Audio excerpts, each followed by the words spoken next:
আজকের বর্ণাঢ্য ফাইনাল ম্যাচের সম্মানিত উদ্বোধক জনাব এস.এম. আকাশ সহকারী কমিশনার ভূমিতে তুলে পঞ্চগড়, যথারীতি সম্মানিত সভাপতি জনাব মোহাম্মদ হাবিবুর রহমান হাবিব, প্রধান সমন্বয়কারী তেঁতুলিয়া উপজেলা এনসিপি। আরো যুক্ত রয়েছেন জনাব মোহাম্মদ নিজামুদ্দিন খান, সাবেক চেয়ারম্যান তেঁতুলিয়া উপজেলা পরিষদ পঞ্চগড়, জনাব মোহাম্মদ ইঞ্জিনিয়ার আবু কায়েস বাবু, সম্মানিত আহ্বায়ক যুব শক্তি পঞ্চগড় জেলা শাখা। আপনারা বল চলে যে পাশে অতিক্রম করে সীমানার বাহিরে থ্রোইং বলটা করবার জন্য 2 নম্বর জার্সি ধরে খেলোয়াড়, কিন্তু সেক্ষেত্রে তৈরি করবার জন্য প্রস্তুত দেশা রানি পর্যন্ত থেকে এখন পর্যন্ত আবারও সবুজ 7 নম্বর জার্সি সবুজ থেকে সালাউদ্দিন আরফান, 19 নম্বর জার্সি থেকে খেলোয়াড় রেকর্ড রাখতে পারেন নাই।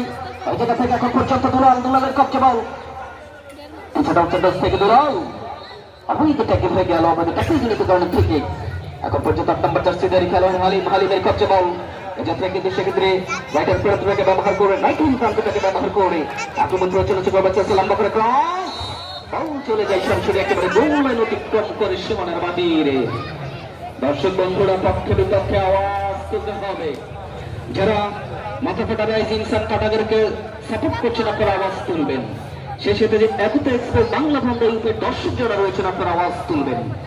বলে গেল এখন মেহেদি দক্ষিণবাদের খেলোয়াড় মুস্তফার ব্যাক পজিশন থেকে, সেক্ষেত্রে রাহুল লম্বা করে শটটা গ্রহণ করেছে, চমক করে হেড সবুজ, সবুজ থেকে আরো একটা সবুজ, প্রতিপক্ষের সবুজ জায়গা থেকে দোলন থেকে তাপস, এখন পর্যন্ত বাংলা বন্ধ ইউপি একতা এক্সপ্রেস দোলন লম্বা করে ডেলিভারি করেছেন, আক্রমণ প্রয়োজনে করবার চেষ্টা একেবারে বিপদ সীমানায়, প্লান্টিয়ারের মধ্যে ক্রস থেকে আবার সম্ভব থেকে এখন পর্যন্ত সেক্ষেত্রে বাংলা বন্ধ ইউপি রেখেছে নিজের